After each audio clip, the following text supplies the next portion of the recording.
Um, Good afternoon, everyone. It's a pleasure for me to introduce Dr. Mark Ansermino today to our CAIDA talk. Mark and I have been collaborating for almost a year now, and it's been an incredible learning experience for me. I've learned a lot, and even our project is just the tip of the iceberg to the work that Mark has been doing. So I'm just going to read Mark's bio here. J. Mark Ansermino is a researcher and clinician in the Department of Anesthesiology, Pharmacology, and Therapeutics at UBC. He is a principal investigator at the Research Institute at BC Children's Hospital and director of the Center for International Child Health. He leads a research team who are developing and evaluating novel mobile health applications to improve the health outcomes of women and children around the world. As a team, they combine data science and engineering to create cutting-edge technology that uses clinical data and smart physical sensors to extract important data features. Their goal is to provide frontline healthcare workers in low and middle income countries around the world with the key tools they need to make informed medical decisions to improve the quality of care and health outcomes. So welcome, Mark, to our data talk. I'm very much looking forward to this, and yeah, you can begin anytime you're ready. Thanks. So hi, everyone. And thank you, Roger, for the kind invitation and for the introduction. We're now going to try and see if we can do something really fancy here in the Zoom beta mode. So here we are, so we can have my talking head so you can see my slides and hear me talk at the same time. Thank you very much for the opportunity to come and talk to you. You know, I'm very happy to have questions anytime during this. I'll try and watch for them either during the talk or at the end. I don't really mind. It's a great privilege to come and talk to you about this. Obviously, you know, my graduate training was in health informatics. We call that sort of digital health these days, but it's certainly the area of AI is something I've had great interest in over the years and spent lots of time reading around this. So I don't consider myself to be an expert, but so I'm going to concentrate today a lot on sort of the clinical aspects that I can bring to this. So I am certainly looking for new collaborations, looking for opportunities for us to advance this at UBC. So any ideas, please feel free to send them to me. The other thing is that when I talk about me and, you know, what have you, I'm usually talking about our team. So most of what I'm presenting today is on behalf of our team. And, you know, it's been a long relationship with many of the people. Some of you are here today, but please don't think that I do anything of this alone, because there's a whole lot of people behind the scenes that are helping us with this. So the first thing I wanted to really start off with is a little around the sort of big picture that I've had around AI. And you'll gather from this is what the A for me is very much around augmented healthcare, but I think that it's rather than artificial intelligence, but I think this is pretty much something we have in common, but just to make clear that this is the sort of big picture. So on the left-hand side here, we sort of start off with the data that we can collect. And, you know, we've become very good over the last 15 or 20 years in being able to collect a huge amount of data that we have, both from the environment, from our genome, from our physiologic measurement, from all this kind of thing. We then sort of put this in some sort of framework that we can provide a prediction. So these are what we call data-driven individualized models. So, you know, and certainly our research has been targeting these very much at the individual, and we call this precision health today, but it's really, you know, focusing on this prediction.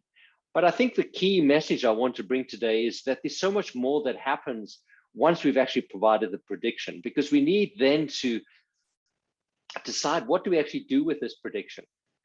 So we've certainly done a lot of work around automation, and Guillemont and I have been working for many years around this. And that to me is the nirvana. You know, do we actually need the clinician in this, or can this work behind the clinician's back, just supporting some of those tasks that maybe don't need decision support.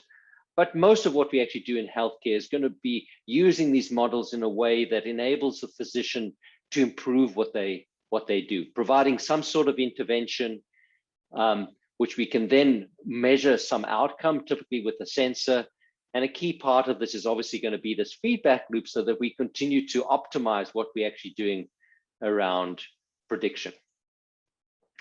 Another key concept to understand when one's talking about what we actually do with data-driven healthcare is this concept of the trajectory of health. So when we look at these problems, we're not necessarily looking at these only in one instant in time. And if just to explain this graph to you, if you are on the green line and you stay healthy for your life, you're going to live a long, happy life, and you're going to live like that. But if you don't do that and you do all the bad things, you're going to have an unhealthy life and you're going to end up dying. But unfortunately, what typically happens for patients is they tend to have some sort of insult that happens to them, which causes them to descend down towards this red line.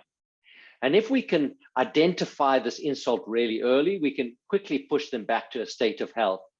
If this goes on for a long time, it becomes much more difficult and much more expensive to actually get this back onto this healthy track. And that's what we've often termed, preventative health and everything. But I think in everything that we do, this is a key concept. Early identification of problems and getting people back on track is going to be is the key message. And the other thing that I need to admit today, I can say this, and I often give this lecture to my clinical colleagues, just how terrible we are as clinicians. And it's not because we don't try hard, but I think it is this issue of diagnostic error. And despite the fact that we spend many years training to be experts in those, healthcare is really complicated. There's such complexity around what we actually do, that if you go and have a look at almost any specialty, any situation, diagnostic error is a huge part of this. And this is a publication from Institutes of Medicine in the US, but it's sort of looking at diagnosis is wrong at least 10 to 15% of the time, and that's in every specialty. And we know that diagnostic errors are a huge part of adverse events that we actually see in hospital.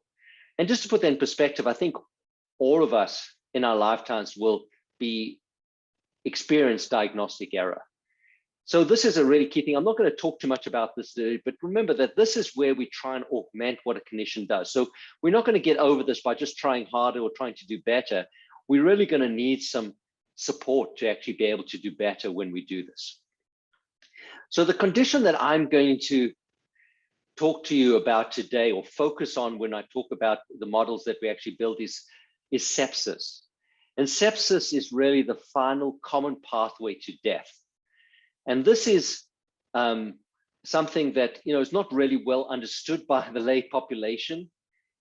But this pathway that we talk about, sepsis, happens in almost all severe infectious diseases, including the bloodstream infections, which we kind of see as some people confuse that with being only sepsis, but many other very common diseases, diarrhea, respiratory tract infections, in fact, COVID-19, malaria, dengue, fungal infections, all of these is this final common pathway to death is what we call sepsis. And the reason why we focus on this as a single entity is that there's a lot of commonness that happens around this. So this is just an advert. So this is ad time. This is just ready to tell you that I lead the UBC Action on Sepsis Research Cluster, which is just like this cluster that you guys have. So if any of you are interested in that, please join our cluster. And we look at a whole number of problems that happen around sepsis. So what is sepsis? And I'm going to focus on children. Obviously, that's what we focus on. But obviously, the definition is the same. It's a life-threatening organ dysfunction caused by a dysregulated host response to infection. Okay, so it's not always infection, but typically it is infection. And all of those things that I mentioned before, this common pathway, all lead to this organ dysfunction. And the reason why we lump all of these together is that in many situations for us as clinicians, we don't need to make a specific diagnosis, but the management is really about recognizing this life-threatening condition. And it's, from this report that came out last year, it really has some horrifying statistics in it. We know that about 20% of all cause global deaths are due to sepsis. About half of these, about 20 million, occurred in children under the age of 5 years. And about 15% of neonatal deaths are due to sepsis.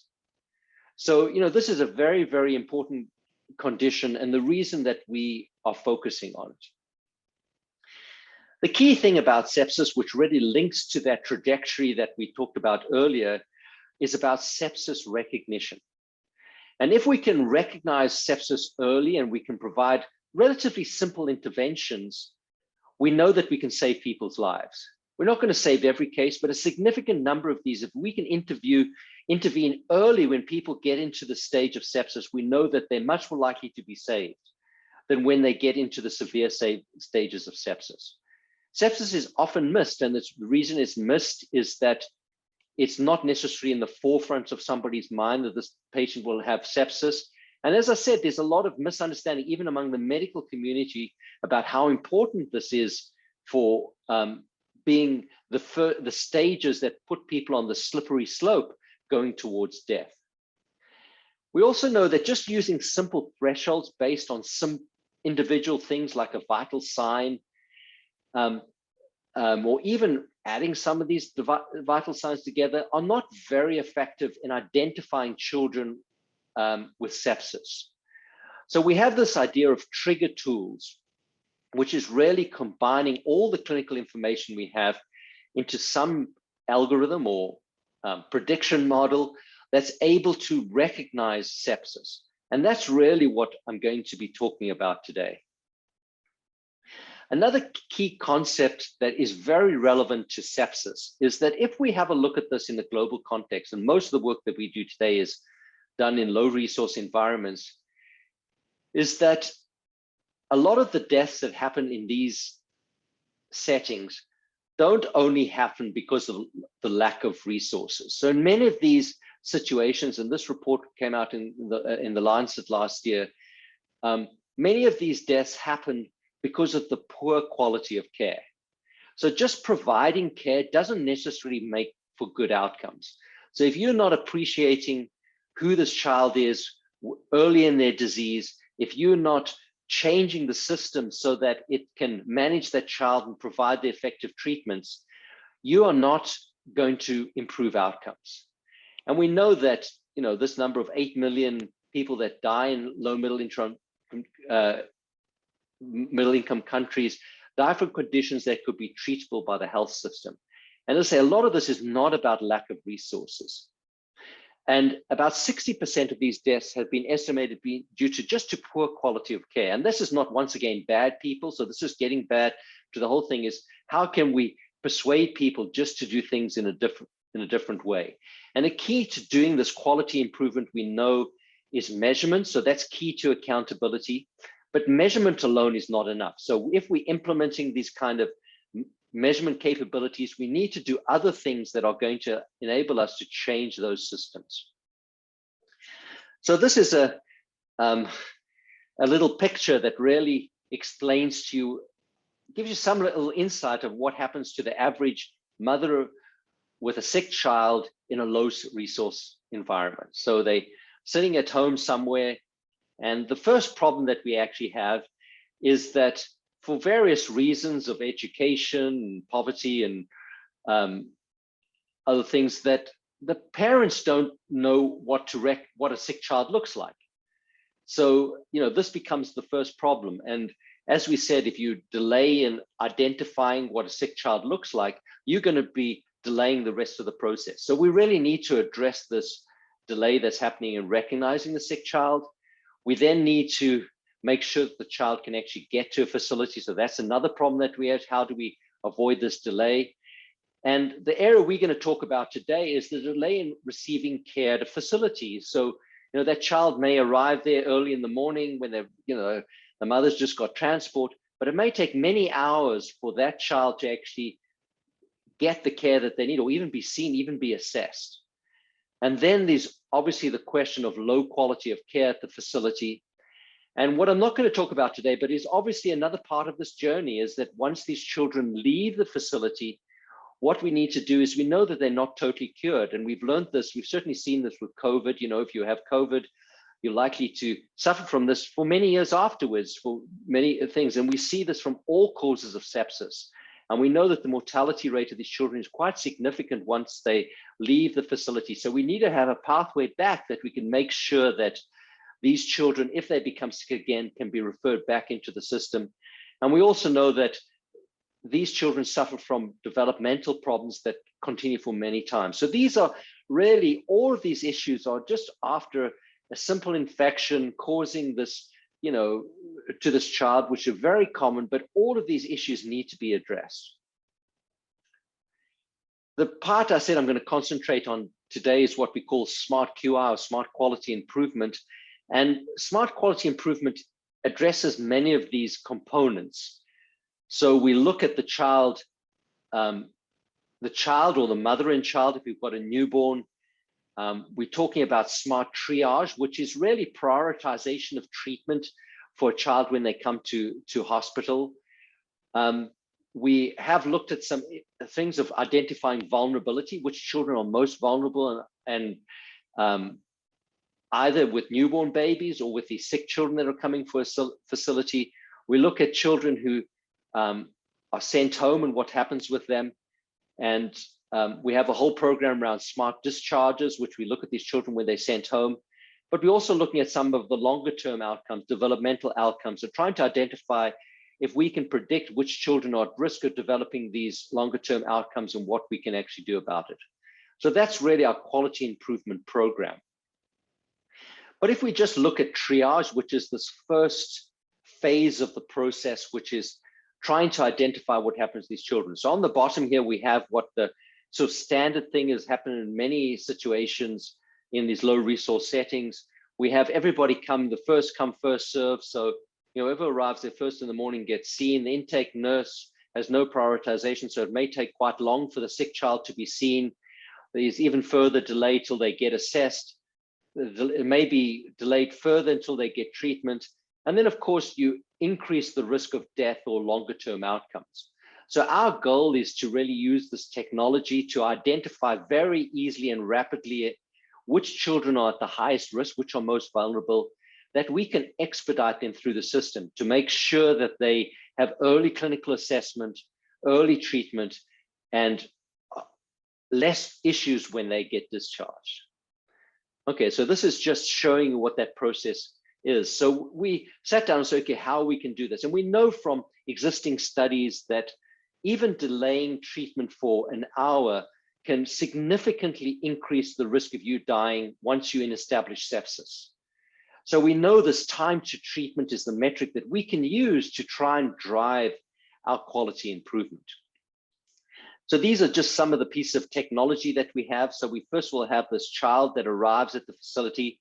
We have a mobile application that either a nurse, and in actual fact, we even try and make this even easier to use. It doesn't necessarily have to be a nurse. It can just be some trained lay healthcare worker or community health worker. And we've even said it could even be the gatekeeper can actually do this initial triage. And what we do with this triage is we give each little child a little tag that is a color-coded thing that the mother usually wears, but it's got a little Bluetooth sensor in it that determines what priority this child has. This information gets sent to a dashboard, which is available in many places in the hospital, initially obviously for the clinician seeing the patient, but is also now available in the pharmacy and in the lab and the nutritional assessment unit, so that everybody has and knows what information is about this child. And we can then use this dashboard to prioritize treatment and to make sure that the sickest children get through the system. And even an administrator can be notified if, for instance, some high-risk child isn't being seen within the system. And our goal then is to sort of drive this earlier treatment for the children that are most at risk. So these are just some screenshots of what this looks like. And we first of all try and look for those really dangerous things that happen with children. We call these danger signs. So are they unconscious? Are they having convulsions? Are they bleeding? We do some simple measurements that we do with them. We do some vital signs, which I'll show you a little bit more about afterwards. And then we answer simple questions that are yes or no questions, most of them.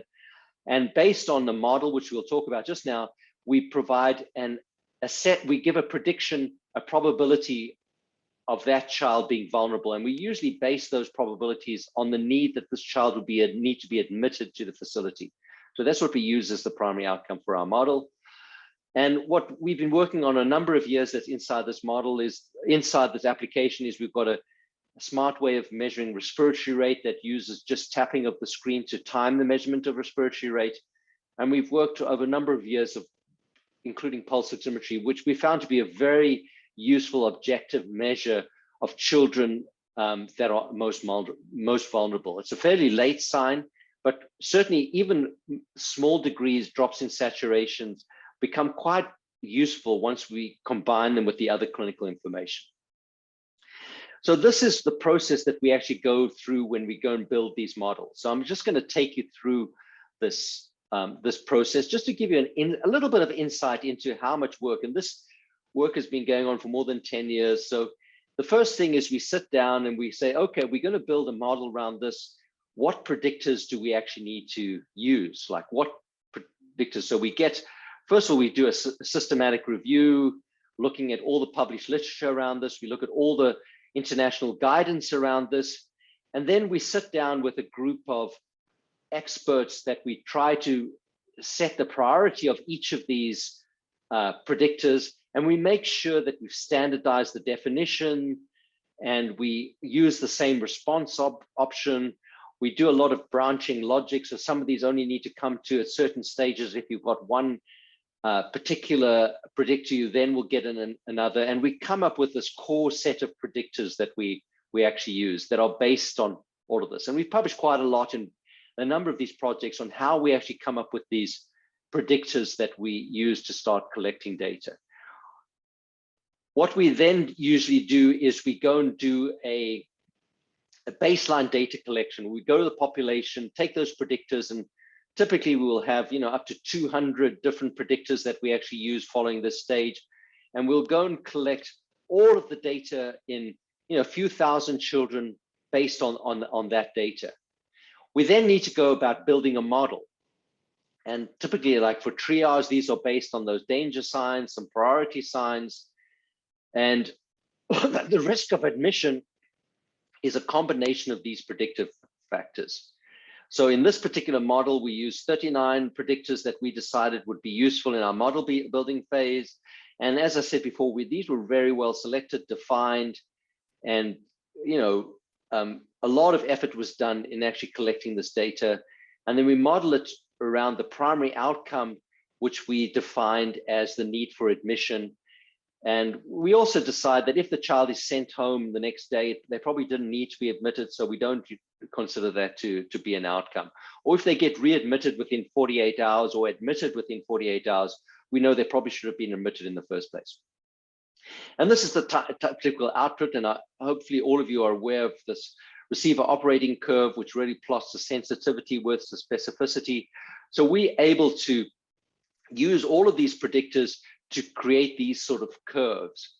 And then we need to decide how this gets converted into a priority assignment. So we don't want to necessarily create a risk for, although we get a risk score for every single child, we need to put them into groups. Who is in emergency, gets seen very quickly, who's a priority, and who's non-urgent that maybe can wait a little bit. So we found that based on this model, we could use a threshold of 0.08. If your probability was less than that, you could probably wait a little while. We had an orange zone, which is between 0.4 and 0.08. And those that were above 0.4 were really the high risk cases that we needed to get seen very rapidly. So we'll be able to translate these risk thresholds into the application that we could give every single child an individual risk prediction. And this didn't come out very well, but we have published some of this, and we've got some more publications under review, exactly how we did all of this. So this is a little bit of what the dashboard looks like. So once we've actually done that risk prediction, we have these dashboards, and this is actually a double screen. So you can click on each one of these and you get the bottom screen, which gives you a full detail of what's happening with each child. But essentially in clinical areas, we have these settings of what the child is, what's happening to them. So the clinicians and the nurse in charge, etc., can actually see exactly happening with what each child is. And on the left-hand side here, we've got their priority of what's happening with that child.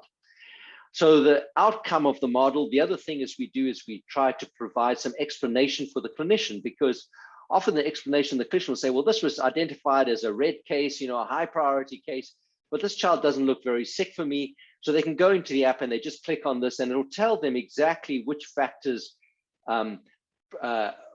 were used in this risk prediction, so they can get some idea of what sort of happened. And this is something that still requires a lot of work that's happening with this, but it's really important that from an early stage, the clinician we get feedback from them, we work out exactly how this model is performing, and we can then try to optimize it. And we'll talk a little bit about some of those opportunities.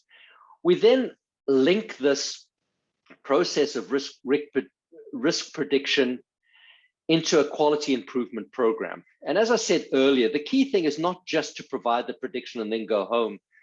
We need to take this prediction and work out how it's going to change the health system. And a process that's been used very widely in medicine is, these quality improvement programs, what we call PDSA cycles of quality improvement: plan, do, study, act. And what we do is we use the data that's generated by the app. And for example, this is time to, the median time to antibiotic administration, for example. And we use that as a target for quality improvement. So we go and look at these particular healthcare systems and we identify what features of this healthcare system are causing these delays in treatment of this child. And these processes are, first of all, training champions within the healthcare team who are actually going to take on this process. We then do some studying of this particular process to look at each phase of the project. And then we've got to do the change management that goes with this is, how do we do this? And the whole team is involved in identifying some of these bottlenecks and identifying things that we can tackle most easily within the system. And then doing every few weeks, we do these cycles where we provide them with reports on exactly how this quality improvement is going. So that's how we actually use the prediction model to drive the process. And at the end of the day, the prediction model probably only forms a small component of this, and it's not totally dependent on the performance of the model. It's much more the changes that happen with the institution are much more dependent upon this quality improvement cycle. So this just gives you some idea. This was a pilot study that we actually did a couple of years ago. We've got a lot of ongoing studies that will be completed by the end of this year that will have some more data on it. But this is the kind of plot that we would have. So these are just months. Each of these bars are weeks before in the pre-intervention. We then implemented the triage that happened at this stage. And this line is just the regression line for each of these phases. And you can see the goal we're trying to have. It takes a bit of time to do the change management, so it doesn't happen instantaneously the time we turn this on. And of course, there's a whole lot of things that need to happen, safety things that need to happen as we start implementing these models to make sure we don't do bad things with it. So we always put it on in the background to see how it's performing. We make sure that we look at who's being triaged well to make sure that we're not overburdening the system. There's lots of things that happen, but this is the goal that we have, that will hopefully reduce the time to treatment. Okay, I'll take some questions. Is anybody who wants to ask a question?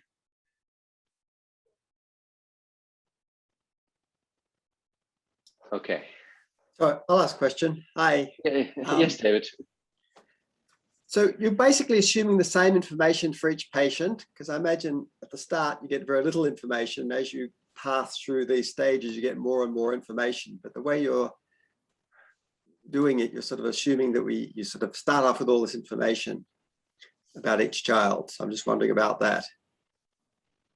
Yeah, so just to be clear, what we did is, when we start building these models, we thought of every possible predictor that we could use.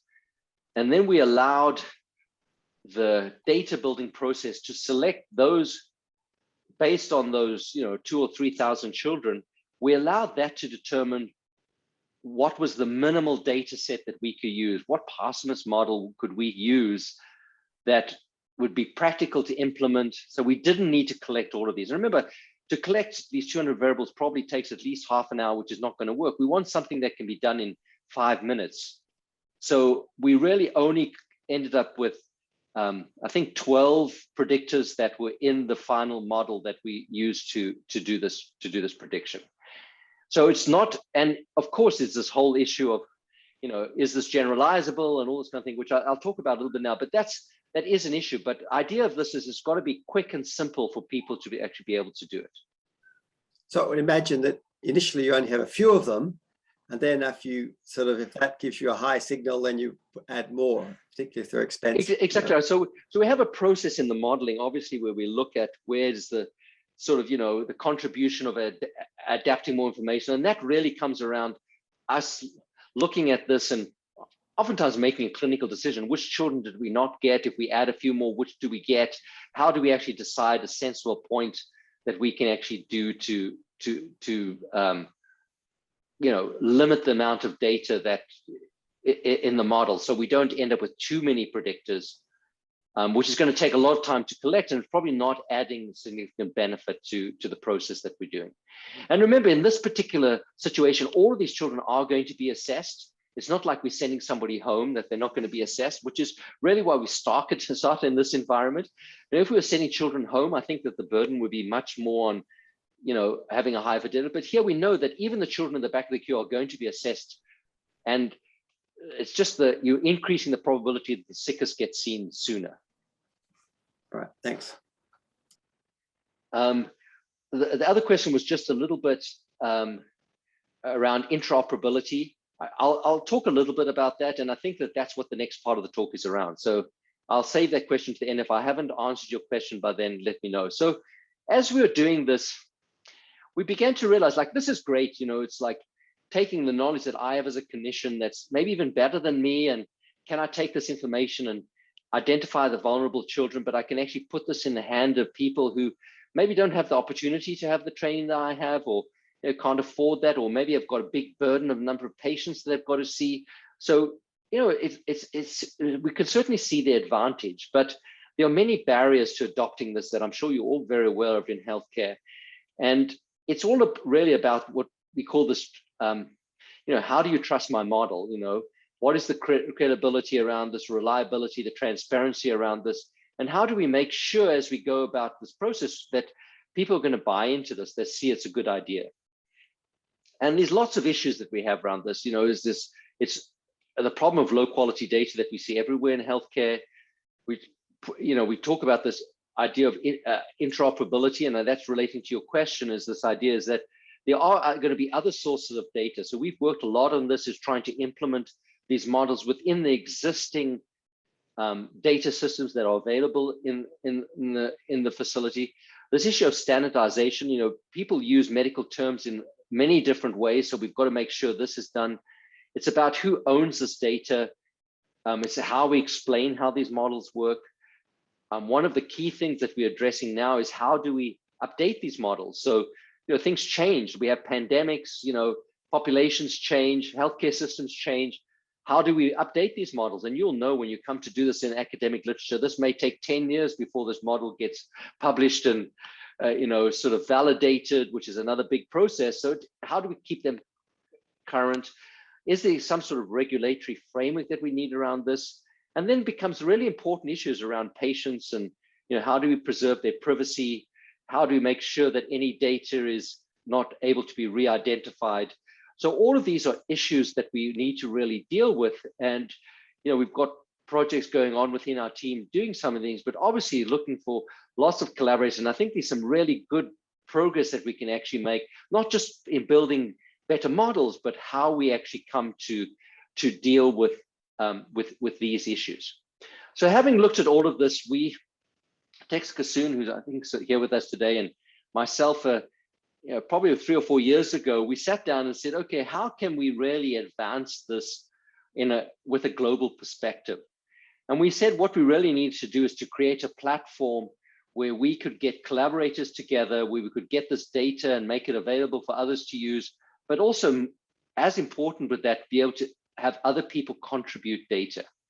So we, in partnership with the World Federation of Pediatric and Critical and Intensive Care Societies, we developed a thing called the Sepsis Collab. And the idea of the Sepsis Collab was really around developing tools to collect patient and facility data, to develop the applications that we need to be able to use this, to do a lot of education, training, mentorship around this modeling and analytics, but then also to do the advocacy and prevention that was going to be necessary. So over the last few years, we've been building this collaboration. And you can see why this is necessary once we actually start building these models. It doesn't want to be my model that I've built. You really want to have a collective effort around doing this, and some of those issues that we spoke about in the previous slide. So, this is partners with our children's hospital, and I've said WIFPICS. We have a steering committee, which is very broad and with international representation that Tex chairs.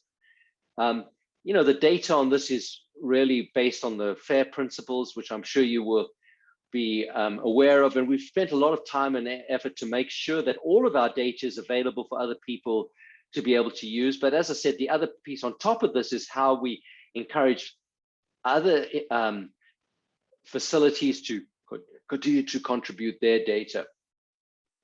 We've also created a Dataverse, and I think we have probably about 50% of the UBC Scholars Portal Dataverse that's dedicated to our team in this project.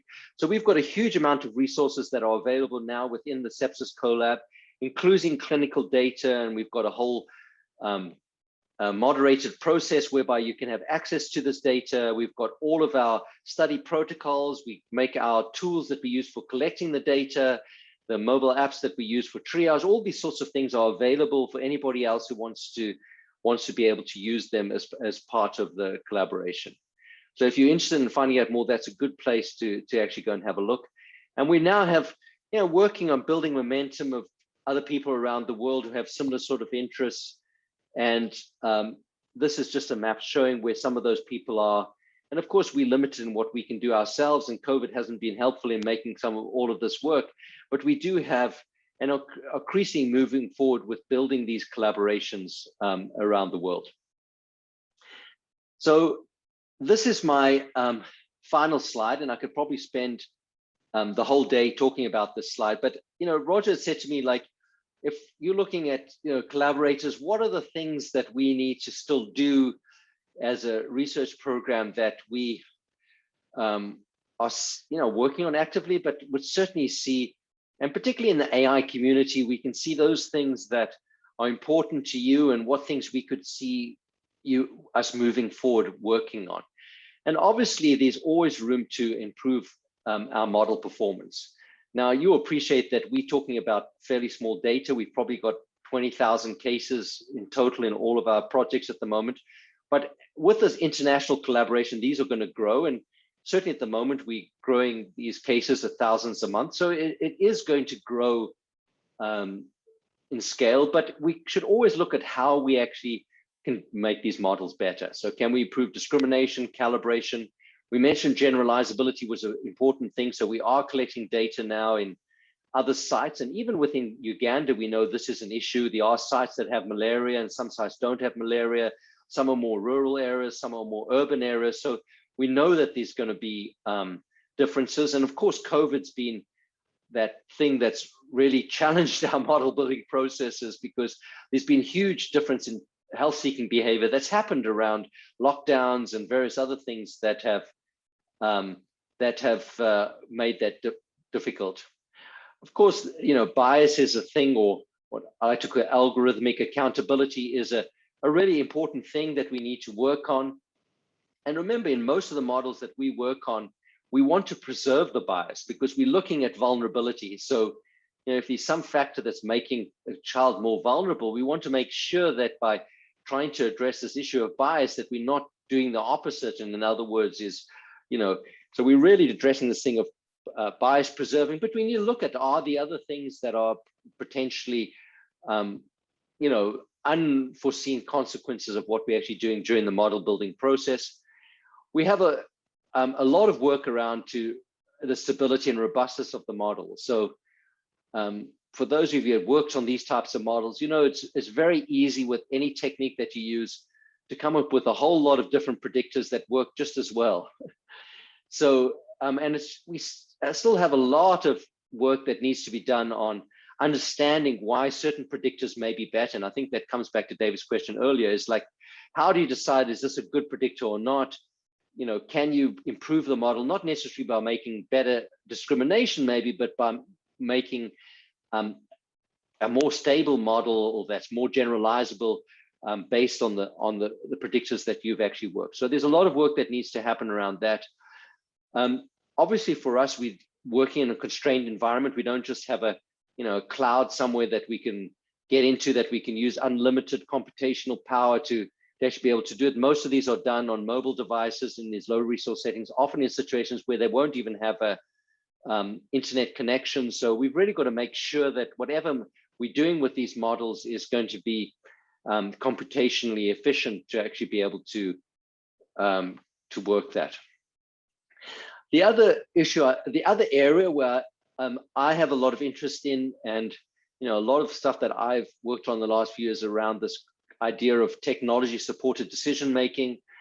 And I think that we've got a lot of work to do to make sure that we don't leave the clinical folks behind. And I think this from a number of areas. I think that this is a fantastic opportunity to build in some just-in-time education. So to actually make these predictions, not only explaining them to the clinician, but also providing some education associated with that, that's integrated into this. We need to look a lot at these sort of counterfactual cases that we can use to explain why a particular case doesn't fit the model. And these, and make sure the clinician understands that there's some reasons where the model is not going to work for various reasons. And we've certainly seen cases like this, and really see this as a process of shared decision-making that augments what the clinician does, rather than the clinician just following this blindly. So I think that there's a lot of work that we need to work on going forward that would allow us to, sorry, I'm just going to move my head a little bit so you can see the rest of it, allow us to do a better job with the explanation on how these models are working. And I think as we move forward, this in all of these kind of models that we use in healthcare, this is going to be a really crucially important part of that, of how we do this in the best way. Another real interest of mine is how we continue to improve these models. And we've done some work, we've done some external validation on different locations and things like that. But more importantly, once we actually start using these models at a facility, for example, to triage children, that data then becomes contaminated by the intervention that we've initiated. But obviously, we've got to have some process to actually be able to update these models. And this is a sort of fairly new area of interest. And I think there's a huge amount of work that needs to be done around how these models can be improved. Another area that certainly needs improvement is going to be around this concept of serial observations. And I think that could be applied to any setting that we actually have. So as we said, if this trajectory of what's happening to a child is important, how do we actually use not just a single observation, which is what we're doing here at the point of triage, but can we do an observation 1 hour later or 4 hours later to actually really get a much better idea of how we predict these vulnerabilities. And the key concept around this is, remember, not that we just going to say who's going to live and who's going to die, because at the end of the day, if we could really predict who's going to die, we probably shouldn't spend any resources on them. But at the end of the day, if we can predict this vulnerability, and particularly in situations where we've got limited resources, we can really target the resources in those to those children that we know we can provide the most benefit to. And I think that that's something that we can really do a lot better if we had some serial observations. And then there's a question of how do we actually take this to scale? So this means, at the moment we've implemented this at 2 facilities. We're looking at implementing it at another 4 or 5 facilities over the next year. But it's a question of, like, if we're going to really take this to national scale, and how do these models work at that scale? There's a whole lot of other issues that we're going to have to mention, that we have to deal with, that we talked about beforehand, of, who's going to be the owner of this data, who's going to update the models, how are we going to do this? It really becomes a huge challenge on how we would implement this at scale. So I think that's all I have to say today, and I'm very happy to answer any questions if you have, and thank you very much for the invitation. Wonderful. Thanks very much, Mark. We can take some questions now.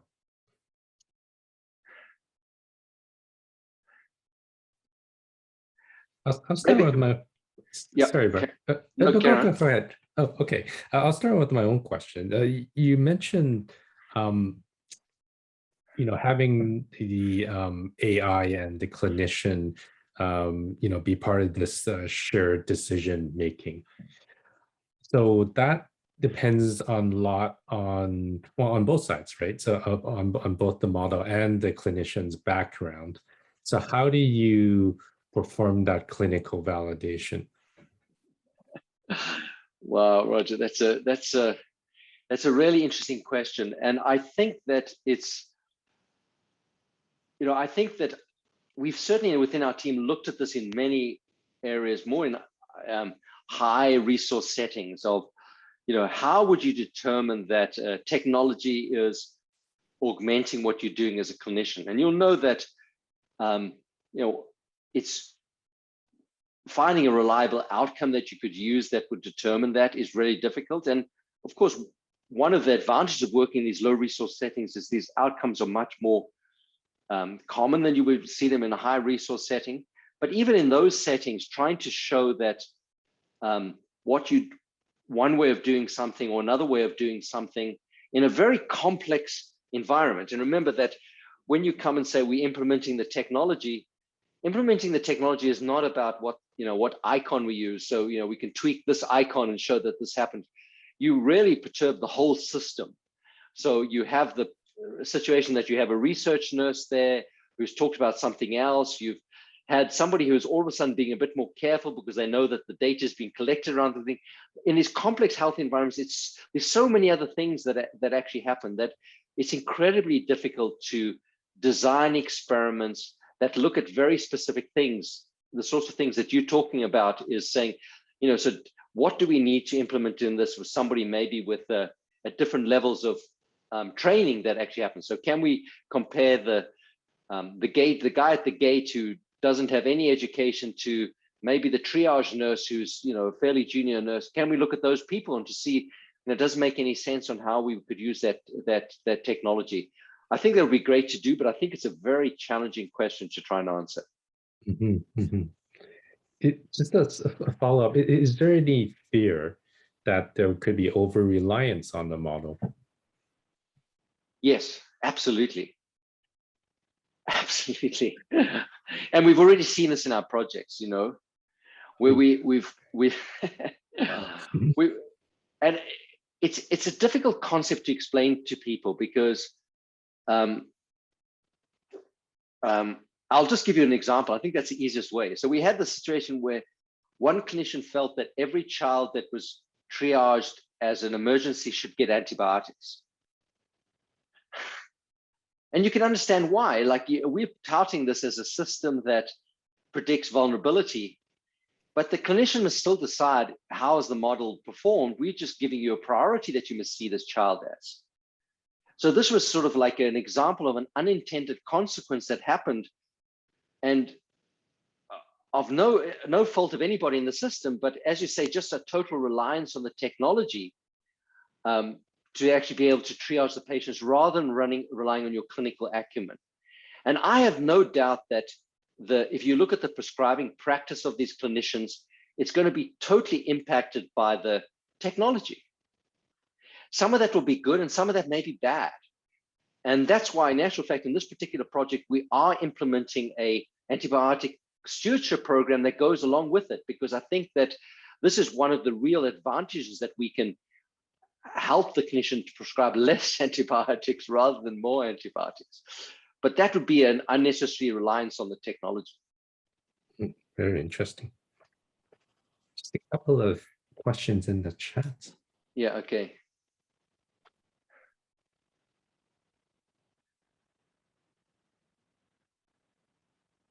Yeah, so Daniel, I think that this will be a solution. And to be honest, in my experience, and we've been doing this for 15 years or so, I think that there's a huge desire from all the areas that we work in Africa to use digital technology to help them with these kind of difficult tasks. And I think that there's a big need for this. And I think that the healthcare systems are much more malleable. I think it's much easier to implement this within those settings.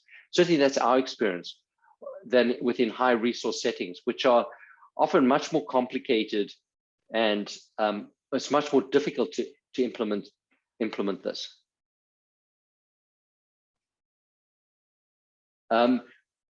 Sophia, I'm going to answer both your questions because I love them both. So this interoperability issue. So our goal with this is that we don't really want our app to be the app that's used, in every facility in the world. Like, our goal really is to create a process. So essentially, if we could have a global generalized model, that would be great. I suspect we may not be able to do that, but we could certainly allow each region or each facility to tweak their particular model that they're using for their local conditions. And we would certainly see that as being an advantage. But rather than us building the whole infrastructure, we want to work with the current vendors of system within these locations to make sure that this type of technology can be integrated within that. So this could be, for example, a physiologic monitor, which I think would be the simplest. So you've got a pulse oximeter that's already collecting these days information on oxygen saturation or respiratory rate. You could just add a few questions and you could have a prediction that's provided within a device. There's also some relatively low-cost systems that are used within these outpatient departments to collect patient information. And in these facilities, often they associated with billing. And we are working with a couple of vendors to actually make that integrated within these systems so that it doesn't mean an additional entry of information. It's totally integrated within those systems. Resistance around this, I think we found the exact opposite. I think there's a huge amount of enthusiasm by people on the ground to have these systems. But as I said, it requires that you don't just walk in there and say, we've got this technology here, so you need to implement this. It's really about starting off day one with an approach that everybody is involved as part of the team. All of our technology development is done collaboratively, so we have lots of workshops with the local providers so that before they get anything, they're aware that something's happening, they've had input into what it looks like. And we are very sensitive to listening to their feedback, even once we do the implementation. And if, for example, around that was just fantastic that happened with us with this implementation is that one of the challenges with these children is that many of these children are malnourished. And we know that is bad from a point of view, is they're susceptible to infection and to increased risk of death. But this is a huge opportunity for us to identify which children are malnourished and provide some support for those children. And most of these facilities will have some sort of nutritional intervention program that's provided as part of this, but there's often a disconnect about, only the sickest children would actually get into this program. But obviously, because we're collecting all of this nutritional information on weight and vulnerability, and we measure this mid-arm circumference, which is another important metric that we use, it's very easy for us to automate a lot of this. So they saw this as an opportunity for us to automate it. So we've now added a feature to this where we can provide a referral almost and a dashboard for the nutritional team so they can see every single child who's in the queue and know exactly what their nutritional status is without them having to go and independently collect that data and use we use nomograms to work out where they should be on their growth curves and everything. All of this is just flagged for them so they know this is a child they need to see. And of course, these kinds of initiatives then enhance adoption because everybody sees that this is actually not just more work for me, but it's actually providing a significant advantage of less work that I need to do, so I don't have to do that anymore.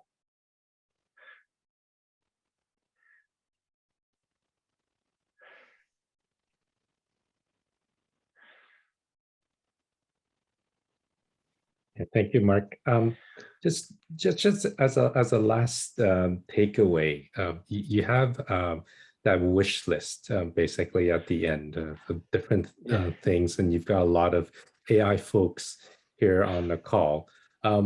What's your priority? Where do you want to what are you most eager to have somebody work on? I mean, obviously, I'm speaking personally. For me, I think probably on the explanation side of this, I think that's for me is the biggest opportunity. On the model performance, probably on the stability. So, and are you talking about stability with respect to new data coming in, new training data? Well, I think it's even of our current models. We know that even with our current models is that it's, we've tried different methods to actually try and, do this. But if you, even if we go through this kind of cross-fold things, we end up with 10 models that are actually quite different. That is really using the same data and just using, as we divide the data up. And we don't really have a good process of how we kind of bring this all together to decide which are the best features that we would actually include in this model. And of course, that would be then applicable to new data that comes in. That would be applicable to the generalizability and geographic generalizability, to the rural versus urban setting. So all of that, I think, would be trying to build all of that into the stability of these models. Thank you. David's got a question. Hi, thanks. Nice talk. I'm asking about, we want to have lots of data, but you can't necessarily use the data that you get from this system because of all the confounders, right? The reason they got this treatment was because the system predicted something. So I'm just wondering, we can't carry out controlled trials on them, right? We'd like to experiment on the children. We can't do that. Just wondering about how you go about solving that dilemma, right? Is that basically we'd like to pretend it's all nice data, but it's not all nice data because of all this, confounders and other things in there. Yeah, so just to say, and I'm sorry I didn't put enough detail into this data, and obviously the questions you've asked is very much around this. So the initial phase of all of these projects, as we do it at each facility, we always do a baseline phase where we don't do the intervention and we collect at least 200 outcomes. So we've got at least 200 children that are admitted at each facility, so that we've got enough data to be able to do an unbiased model essentially before we do an implementation. And I think that sort of helps us, and certainly at least 50% of the data we've got at the moment is of that variety. But you're absolutely right. As we get more data now, we have the risk that they're impacted by the fact that you're doing the intervention. And I think that to me is, I think that it's a future problem. Like all healthcare is going to be facing the same issues that we actually have, of the fact that you now have got to improve a model on data that you used, that was impacted by the fact that you used the model on this data. So I think we've had some discussions around how this could be done using a sort of Bayesian approach, that we could sort of try and model this this idea. But and using the baseline, obviously, then you implement the model, and then you get data from the model, and then you change the model, and so we could sort of have this continue. way of actually modeling. But I think it's a very interesting problem. And I don't think this is only this situation that we do this, almost all healthcare situations where we're using these sort of prediction models to change health systems, we're going to have to find better methods to actually be able to do that. Thanks.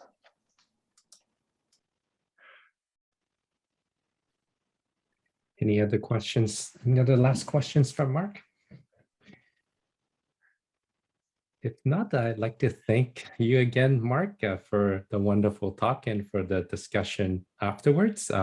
Anyone, this is to me a very tempting list. So if you're interested in these problems, please reach out. Mark's got great data to work with. And thanks everyone for attending today. Thanks very much, everyone.